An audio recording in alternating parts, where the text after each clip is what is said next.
আচ্ছা সৌমু, আমি দেখছি তুমি এখানে এক্সেলের উপর একটা লিস্ট করেছো একটা মার্কশিটের, তাই তো? এখানে দেখতে পাচ্ছি অনেক স্টুডেন্টদের তুমি মার্কশিটের নাম্বারটা অ্যাড করেছো। এখানে এই যে স্ক্রোল করছো নিচে ধরো যার নাম আছে দেখতে পাচ্ছি জয়। আচ্ছা জয় এখানে 85 কোন সাবজেক্টের উপর পেয়েছে আমরা তাহলে দেখতে চাইছি, তাহলে আমাদের কি হবে, আবার স্ক্রোল করে উপরের দিকে দেখতে হবে। এইভাবে তো তাহলে প্রত্যেকটা স্টুডেন্টের নাম্বারগুলো বা টোটাল মিনিমাম ম্যাক্সিমামটা দেখা খুব প্রবলেম হয়ে যাবে।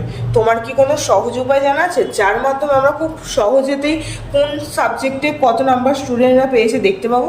হ্যাঁ ম্যাম, একটি সহজ উপায় জানা আছে। কি করে দেখো? ভিউয়ে যেতে হবে। হ্যাঁ, ভিউয়ে যাওয়ার পর সহজ ফ্রি স্পেন্সে ক্লিক করছো, তাই তো?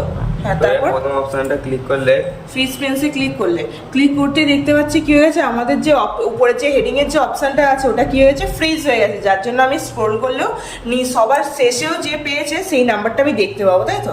ঠিক আছে, ভেরি গুড।